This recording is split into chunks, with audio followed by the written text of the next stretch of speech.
Hey, it's Dr. Levi from Wiser's Road Chiropractic, and in this short video I'm going to show you 3 simple tips for you to overcome your negative self-talk so you can have more positivity in your life, more happiness, and be more joyful.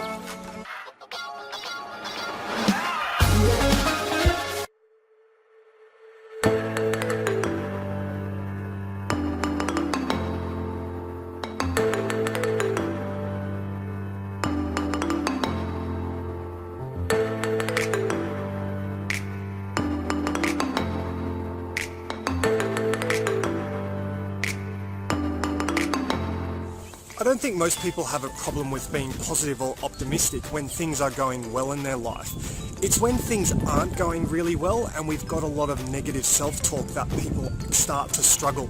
So in this video, I want to introduce you to the concept in positive psychology, which is about managing your negative self-talk. And positive psychologists believe that joy and happiness are like any other talent. They can be cultivated and learned. And it really depends on how you deal with your negative self-talk. So let me share with you the 3 P's to help you overcome your negative self-talk and have more happiness.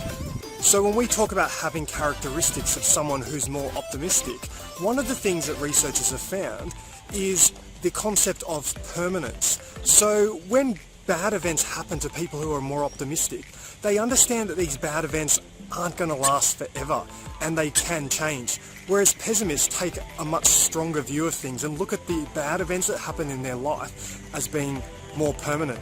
The second P is pervasiveness. And really what this means is that optimistic people compartmentalize their failures and they don't let a failure in one area of their life overflow into other areas of their life. So, for example, struggling at work and not having a good time at work or doing a good job does not mean that you are a bad person at home or outside of work, like a bad partner or friend or husband or anything like that.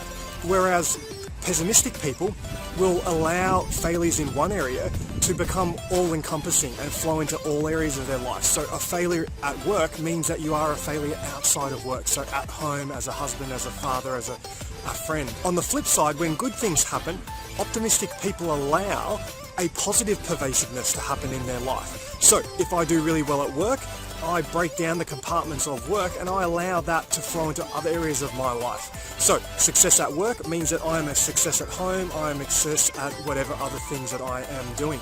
So pervasiveness. And the last P is personalization. So people who have a more optimistic attitude tend to blame bad events on outside circumstances, so things that are not themselves. Whereas if you are a pessimist, those people tend to blame bad events happening on them.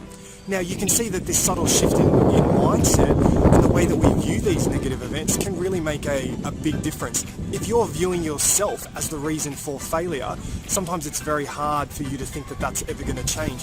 Whereas if you put the blame on external events, it's really easy to brush that off and maintain an optimistic attitude and just the idea that this will soon change and this can change.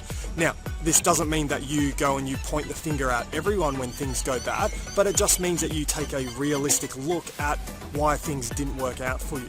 So there you have it, the 3 P's, which can help you learn to be more optimistic. So now you've got those 3 P's, permanence, pervasiveness, and personalization. So now when you're hearing that negative self-talk in your head, you can run that negative self-talk through the 3 P's filter and turn it around. And this will help you to learn to have a more glass half full attitude, so we are more optimistic, experiencing more joy and happiness in our life. Thanks again for watching. Thanks for watching, and if you enjoyed that video, I'm always sharing new tips, tricks and hints about health, so be sure to click the subscribe button so you don't miss out. Thanks again, and speak to you soon.